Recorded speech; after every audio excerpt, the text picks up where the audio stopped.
Vamos estudar o livro Nosso Lar, psicografia de Francisco Cândido Xavier, ditado pelo espírito André Luiz. Hoje nós iremos estudar capítulo 6, de nome Precioso Aviso. André Luiz ainda encontra-se no quarto, na condição de enfermo, e Clarencio visita André Luiz e faz uma pergunta da seguinte forma, segundo o capítulo 6, de nome Precioso Aviso. Pergunta de Clarencio ao André Luiz: como vai, melhorzinho? Bastou indagar o André Luiz, segundo o texto, e André Luiz resolve se queixar, lamentar, dizer uma série de coisas em que o André ainda indicou com tais colocações que ele se fixou no seu passado de equívoco, no seu passado de erros, e as lamentações foram sendo extravasadas e André Luiz fez muitas colocações em que não representou, digamos assim, a recuperação, a melhora espiritual da qual o ministro Clarencio estava observando, em que André Luiz não assimilou as necessidades de mudanças interiores, mudar para melhor. E, um dado momento, Clarencio se levantou da poltrona, da qual estava sentado com Lísias, e falou da seguinte forma: meu amigo, deseja você, de fato, a cura espiritual? É uma pergunta em que o ministro Clarencio indaga o André Luiz. Vamos continuar com a leitura. Narração André Luiz. Ao meu gesto afirmativo continuou: aprenda, então, a não falar excessivamente de si mesmo, nem comente a própria dor. Lamentação denota enfermidade mental e enfermidade de curso laborioso e tratamento difícil. É indispensável criar pensamentos novos e disciplinar os lábios. Finalizando a leitura do capítulo 6, uma parte, um trecho, capítulo de nome Precioso Aviso, Clarencio orienta que devemos evitar as queixas, evitar de falar excessivamente de si mesmo e não comentar a própria dor. Esta orientação de Clarencio, é claro que ela também, igualmente, é dirigida para todos nós. Na medida que ficamos no passado, mentalmente, emocionalmente, ficamos talvez em uma encarnação da qual aconteceu há séculos e ainda somos os mesmos, lamentando, vivendo das queixas, tendo uma atitude pessimista diante da vida. E Clarencio, ao analisar, ao observar as colocações de André Luiz, Clarencio representa, e vamos hoje procurar estudar as questões do nosso passado e do nosso presente. Vejamos, segundo Calderaro, no livro No Mundo Maior, já estudamos aqui, no capítulo A Casa Mental, ele explica que o nosso cérebro é uma espécie de um castelo, em termos simbólicos. É dividido no primeiro andar, que representa o nosso passado, os nossos condicionamentos, personalidades, reencarnações, e é o chamado inconsciente, o primeiro andar da casa. O segundo andar representa o presente, o consciente, é o ambiente para que nós possamos, um ambiente mental, a ambiência mental para que nós possamos nos renovar. Eis aí o segundo andar que representa o presente, o consciente. E o terceiro andar representa a nossa angelitude, o nosso futuro, a nossa divindade. Como lembrou sempre Jesus em seu evangelho, vós sois deuses. E voltando ao capítulo 6 do livro Nosso Lar, Clarencio representa justamente a beleza do presente e do futuro, em que Clarencio provoca no André Luiz estas boas preocupações sadias de nós sairmos do passado, na medida em que o Clarencio, ao dizer para o André Luiz que devemos não lamentar e não comentar das nossas dores, ou seja, buscar as boas ocupações, a lei do trabalho, tudo isto é permitir em nós as possibilidades de, primeiramente, entender que o presente é a chave da nossa vida, é o processo de renovação, a fim de que nós sejamos lançados ao futuro das grandes espiritualidades das quais nós iremos viver e nos ajustar. E na medida em que o Clarencio explica ao André Luiz em que ele deve desenvolver as boas ocupações, desenvolver a disciplina interna, renovar o pensamento. Ele mesmo diz, é indispensável criar pensamentos novos e disciplinar os lábios, ou seja, procurar o melhor. E André Luiz vai, pouco a pouco, compreendendo este processo. E, um dado momento, o próprio ministro Clarencio menciona a respeito da vida no sentido maior. E ele diz que ele não está ali no sentido de apoiar comportamentos de lamentações, porque para o ministro Clarencio, o vital, o relevante, é desenvolver projetos do presente, a fim de que nós possamos alcançar este futuro. Então, amigos dos estudos, o André Luiz, nestas lamentações, ele diz algo a respeito da dor. Vamos ao texto, narração André Luiz, capítulo 6. Agora que posso concatenar ideias, creio que a dor me aniquilou todas as forças indisponíveis, todas as forças disponíveis. Vou repetir o texto, a leitura. Agora que posso concatenar ideias, creio que a dor me aniquilou todas as forças disponíveis.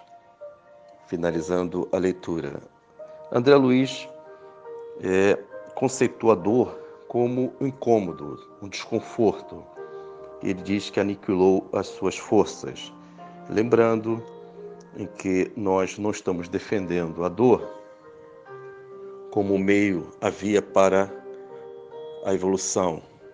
Nós estamos filosofando e desenvolvendo ideias baseado na doutrina espírita.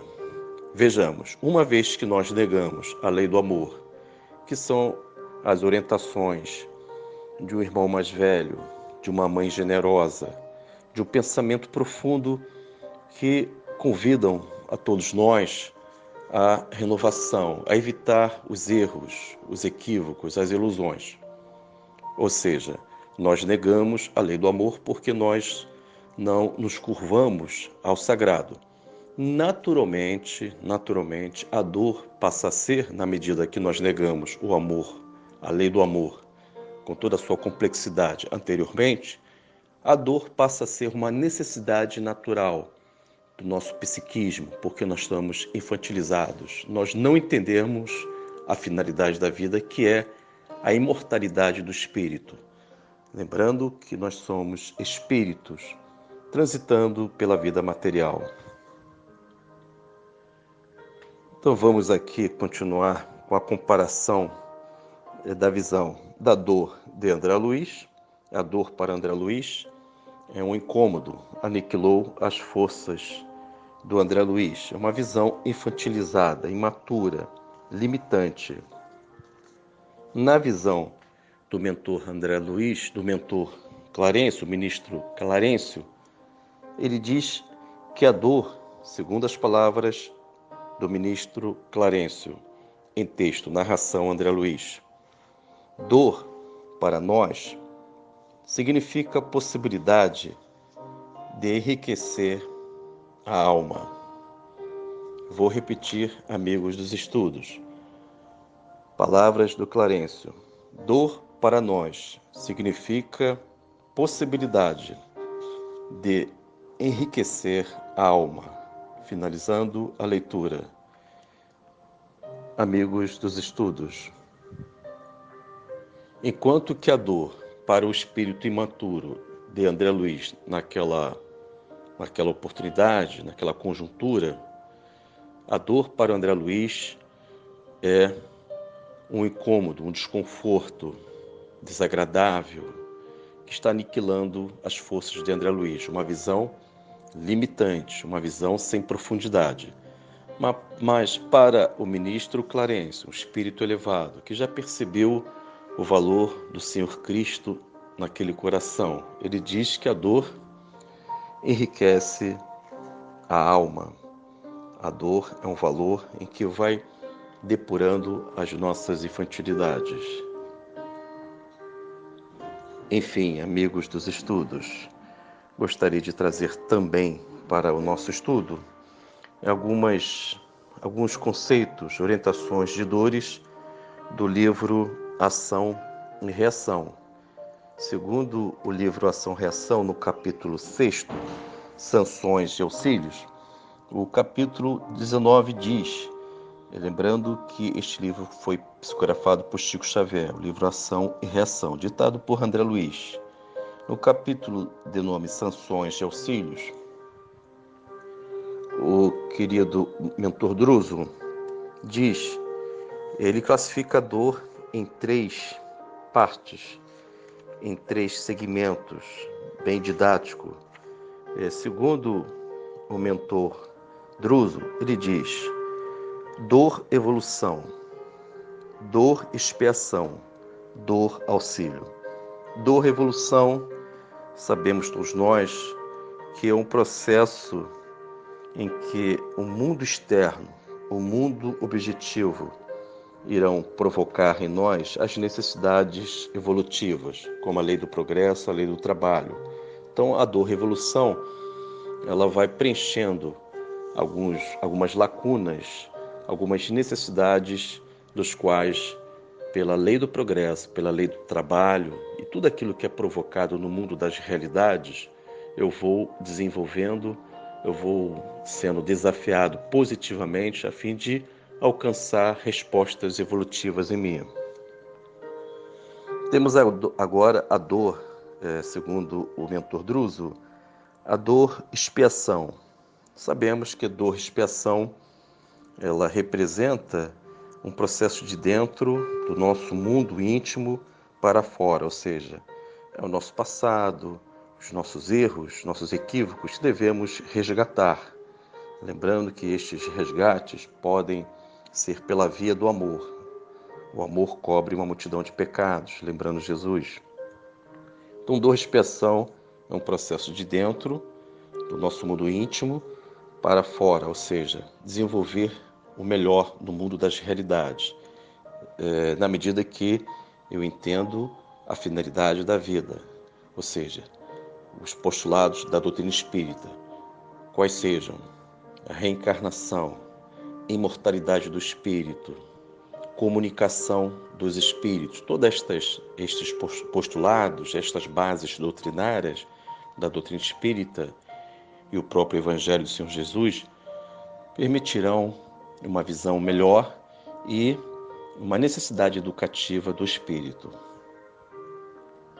Outra classificação segundo a orientação do mentor Druso, do livro Ação-Reação, é a dor-auxílio. Esta é importante porque na dor-auxílio nós somos protegidos através de sanções, segundo o Druso, ou seja, através de limites, penalidades positivas, a fim de que nós não venhamos abusar. O que significa isso? Se porventura eu tenho comportamentos de vícios em diversas encarnações de forma sucessiva, eu, no mundo espiritual, autorizado pelo mundo maior, eu solicito uma limitação física. Pode ser uma doença, pode ser uma ausência de uma faculdade em que eu iria possibilitar a mim a vida de forma livre, mas o livre nas minhas condições mentais, infantis, imaturas. A minha liberdade eu sempre abuso porque não tenho a responsabilidade que antecede a liberdade. Resumindo, a dor-auxílio defende o meu espírito, a minha pessoa, o espírito que vai encarnar dos meus erros que são reincidentes. Eu estou sempre repetindo os velhos erros. E a dor pode provocar, em tese, um melhor comportamento, uma melhor atitude, se ajustando às leis de Deus. Porque o espírito também pode se revoltar. Se ele tem um limite físico, se ele tem algo que incomoda ele, como o chamado dor-auxílio, a doença vem para evitar aqueles excessos que representam comportamentos errados de vidas passadas. Mas se o espírito não assimilar a dor-auxílio como orientação a pedido dele, do mundo maior, se ele não tiver o entendimento que a vida ela tem um valor maior do que as minhas infantilidades, eu irei me revoltar. Por isso que é importante o conhecimento. Conhecereis a verdade e a verdade vos libertará. Amigos, temos também aqui um conteúdo importante do Livro dos Espíritos a respeito da natureza espiritual. Lembrando que o André Luiz, ao conversar, ao receber a orientação do Clarencio, no capítulo 6, do qual estamos estudando hoje, o Clarencio, após estas orientações, ele faz a pergunta de novo ao próprio André. Pergunta ele, segundo o texto, então, como passa melhor? E o André Luiz, entendendo o valor da vida após a orientação, as sabedorias do ministro Clarencio perante o André, ele diz o seguinte, após esta pergunta, vou bem melhor, para melhor compreender a vontade divina. Então, amigos, Clarencio representa o presente e o futuro. Clarencio está conduzindo emocionalmente, mentalmente, o André Luiz para as vias do presente, retirando ele emocionalmente, convidando o André a sair desse psiquismo de fixações mentais, monos ideias, este passado este que não representa luz, na medida que o André lamentava, se queixava. Então, o Clarencio, ele representa, simbolicamente dizendo, o presente com as mudanças, os valores sagrados, se conduzindo, digamos assim, para o futuro, a nossa angelitude. Então, é muito interessante este simbolismo que o Clarencio representa. Ao orientar o André para sair do passado com lamentações, fixações mentais, o Clarencio estava convidando o próprio André a sair desta condição, se situar no presente, que é o presente que nós iremos estabelecer as mudanças, e com estas mudanças irei pouco a pouco trilhar o meu futuro de angelitude e divindade. Com isso, nós temos aqui uma pergunta do Livro dos Espíritos, recomendo a todos que leiam. Aliás, tem tal pergunta, um vídeo no meu canal. No meu canal tem um vídeo estudo que eu analisei essa pergunta 911 do Livro dos Espíritos. Allan Kardec pergunta ao mundo superior questão 911 do Livro dos Espíritos.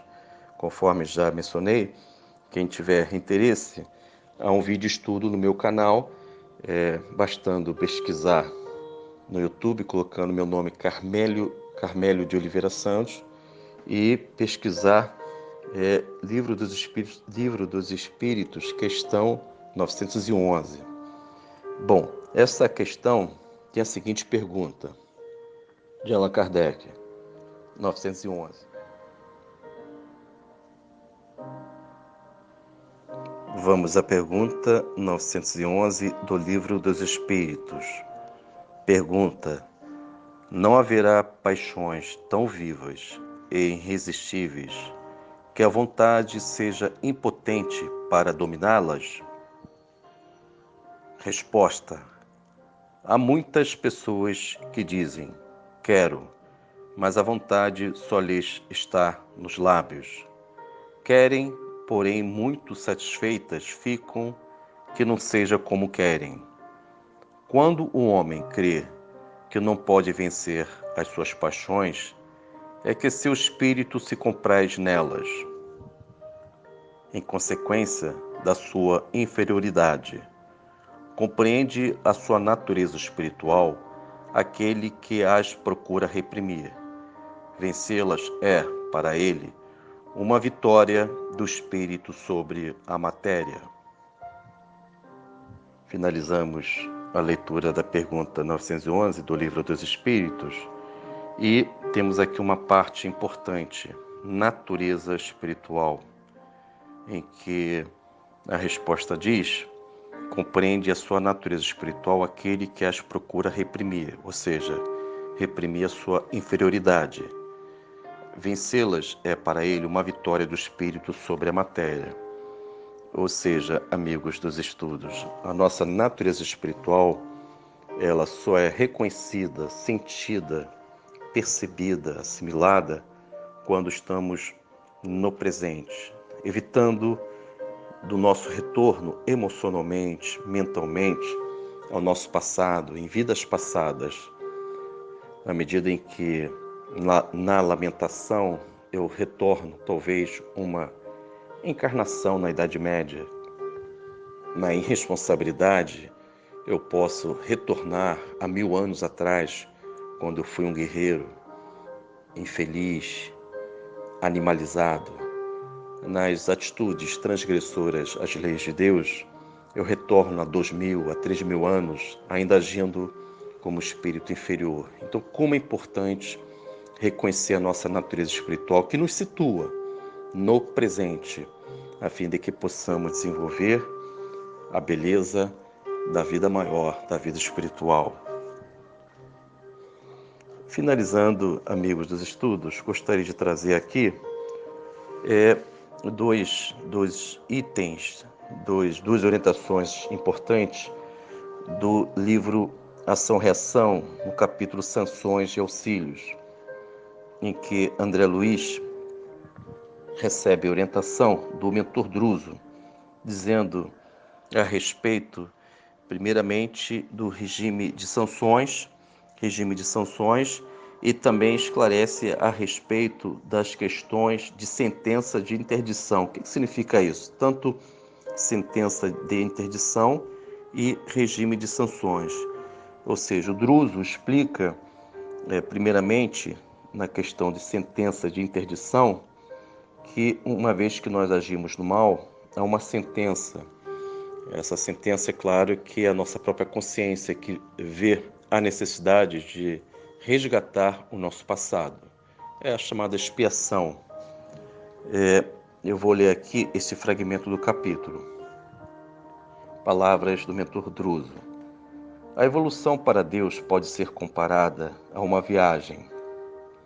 O bem constitui sinal de passagem livre para os cimos da vida superior, enquanto que o mal significa sentença de interdição, constrangendo-nos a paradas mais ou menos difíceis de reajuste. Finalizando a leitura, vou repetir, amigos dos estudos, só para nós fixarmos esta orientação importante do mentor Druso no livro Ação-Reação, capítulo Sanções e Auxílios. Palavras do mentor Druso. A evolução para Deus pode ser comparada a uma viagem divina. O bem constitui sinal de passagem livre para os cimos da vida superior, enquanto que o mal significa sentença de interdição, constrangendo-nos a paradas mais ou menos difíceis de reajuste. Finalizando a leitura. Amigos, então todo ato transgressor, todo ato equivocado, mal, que nós estamos, porventura, agindo pela vida, teremos as sentenças de interdições no nosso mundo emocional, na nossa consciência, a fim de que a gente possa compreender o valor educativo da vida. Ainda no mesmo capítulo, temos outro fragmento, colocações do mentor Druso, explicando o que significa regime de sanções. Palavras do irmão Druso.